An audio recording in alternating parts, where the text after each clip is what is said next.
বাংলাদেশের প্রাক্তন প্রধানমন্ত্রী শেখ হাসিনার দেশ ছেড়ে যাবার পর থেকেই বাংলাদেশে বিশৃঙ্খলার পরিস্থিতি ক্রমশ বৃদ্ধি পাচ্ছে।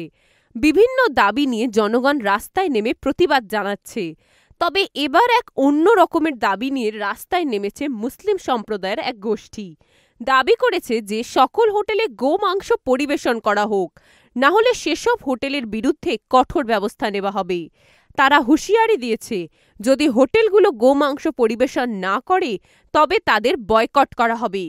প্রতিবাদকারী এক নেতা বলেছে, বাংলাদেশের অধিকাংশ জনগণ হোটেলে গোমাংস খেতে পছন্দ করে, কিন্তু কিছু হোটেলে এই মাংস পরিবেশন করা হয় না। তাদের অভিযোগ, হোটেল মালিকদের এমন আচরণ ভারতের বিজেপির এজেন্ট হিসাবে কাজ করার প্রমাণ, যারা বাংলাদেশকে ভারত বানাতে চাইছে। এই উত্তেজনার পর রাজ হোটেল এবং রাজধানী হোটেল অবশেষে গরুর মাংস তাদের মেনুতে যুক্ত করেছে, যা সরকারের জন্য এক নতুন বিতর্কের সৃষ্টি করেছে। সেখানে আমরা দেখতে পাচ্ছি যে আপনারা এখানে গরুর মাংস বিক্রি করেন না। একটি মুসলিম প্রধান দেশে কেন আপনারা গরুর মাংস হোটেলে বিক্রি করেন না? এটা আপনার কাছে জানতে। আসলে আমরা উদ্বোধনী থেকেই 78 সাল থেকেই বিক্রি করতেছেন, আর আমি নতুন, আমি আপনাকে সঠিক তথ্য দিতে পারতেছি না। আপনারা বলছেন, আমরা কোম্পানিকে জানাবো।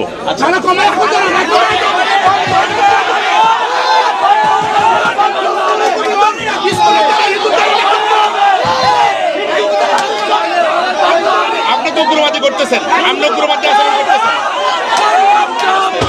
আস্তে আস্তে, আরে বাবা, আমরা জানাবো মালিককে।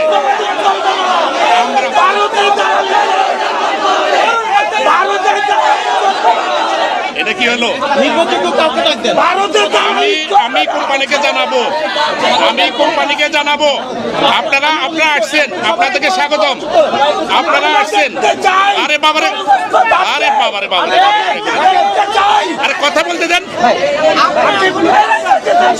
আপনি জানাইছেন, আপনারা অনুরোধ করছেন, আমরা কোম্পানিকে জানাবো। আমরা কোম্পানিকে জানাবো, যদি নেক্সট আপনাকে সময় দিতে হবে তো। আরে আমরা আসলে কথা